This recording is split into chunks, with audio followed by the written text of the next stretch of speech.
जब भी लोदरवा का नाम आता है तो इन भाटियों की या परमारों की राजधानी से भी ज्यादा एक किसी बात को याद किया जाता है, तो राजस्थान की एक बहुत प्रसिद्ध प्रेम कहानी को याद किया जाता है, जो कि मूमल महेंद्रा के नाम से जानी जाती है। मूमल कहते हैं कि यहाँ लोदरवा की कोई राजकुमारी भी थी। इन भाटियों से बहुत पहले, इन परमारों से बहुत पहले, बहुत पुरानी कहानी है कोई, मूमल नाम की एक राजकुमारी थी। और पाकिस्तान में एक रियासत पड़ती थी अमरकोट, और उस अमरकोट का एक सोढ़ा राजकुमार था। अमरकोट का राजकुमार हुआ करता था महेंद्र सोढ़ा। और महेंद्र सोढ़ा की जो बहन थी उसकी शादी गुजरात जडेजाओं के अंदर की हुई थी। उसके जो जीजा जी थे हमीर जडेजा, वो एक बार अमरकोट अपने ससुराल आए हुए थे, और जब वो वापस जा रहे थे तो महेंद्र उनको, आगे भाई आगे तक लो, मैं आपको रवाना करके आ जाता हूँ। साले जीजे ने कहा रास्ते में शिकार खेलेंगे कहीं दूर। तो अमरकोट से चलते हुए और यहाँ लोदरवा की सीमा तक आ गए थे।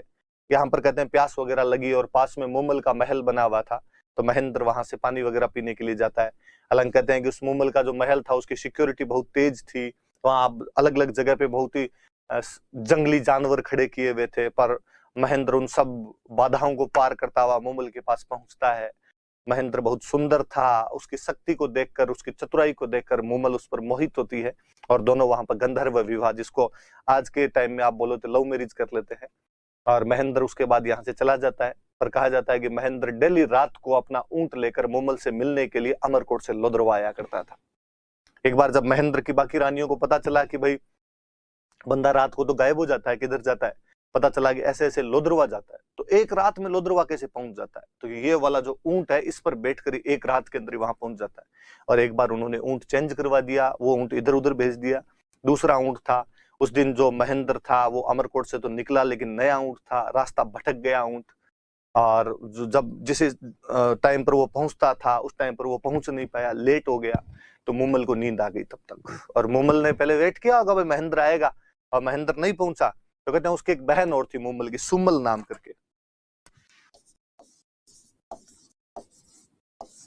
दिन के अंदर वो जब वही थी, मूमल और सुमल दोनों कोई खेल खेल रही थी, और उसके अंदर सुमल पुरुष बनी हुई थी और मूमल महिला बनी हुई थी।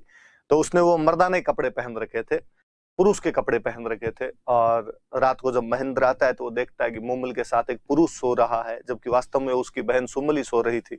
महेंद्र को देखकर बड़ा झटका लगता है और महेंद्र वहां से वापस चला जाता है। उसके बाद वापस कभी नहीं आता है। मूमल कई दिनों तक उसका वेट करती है, यहाँ से विरह के गीत गाती है, लेकिन अमरकोट में महेंद्र के कानों तक तो गीत कैसे पहुंचे। और एक दिन मूमल यहाँ से अमरकोट जाती है, द्वारपाल जो था उसको जाकर कहती है कि मैं महेंद्र से मिलने के लिए आई हूँ, मुझे महेंद्र से मिलना है। और जब महेंद्र के पास समाचार पहुंचा गया तो महेंद्र ने कहा कि उसको कह दिया जाए कि महेंद्र की मृत्यु हो चुकी है, इसलिए महेंद्र तो अब कहाँ से मिलेगा। और मूमल को जैसे ही ये कहा गया कि महेंद्र की मृत्यु हो गई, मूमल के प्राण पखेरु उड़ जाते हैं। प्रेम का एक बार फिर दुखांत हुआ। और मैंने आपको कहा था कि ऐसी दुखांत प्रेम कहानियां ही अक्सर याद की जाती है ज्यादातर। और जब महेंद्र को पता चला कि मूमल मेरे से इतना अधिक प्यार करती थी, उसे अपनी गलती का एहसास हुआ, उसे बाकी बातों को पता चला, तो महेंद्र पागल हो जाता है, पत्थरों के सिर टकरा टकरा के बाद में मर जाता है। तो वो जो मूमल महेंद्र की प्रेम कहानी जो आज भी पश्चिमी राजस्थान के अंदर बड़े लाड कोड और चाव के साथ में सुनाई जाती है, वो प्रेम कहानी की जो नायिका मूमल है वो लोदरवा की राजकुमारी हुआ करती थी, और जो महेंद्र था वो अमरकोट का राजकुमार था। हालांकि इनका इन देवराज से, इन भाटियों से कोई लेना देना नहीं, उसे बहुत पुरानी कहानी है। पर फिर भी कभी कोई पूछे कि राजस्थान की प्रसिद्ध लोक कहानी मूमल महेंद्र में मूमल कहाँ की राजकुमारी थी, तो याद रहे आपके कि मूमल लोदरवा की राजकुमारी थी। आज भी वहां लोदरवा के अंदर मूमल की मेड़ी बनी हुई है, तो ये मूमल याद रख लेना भाई।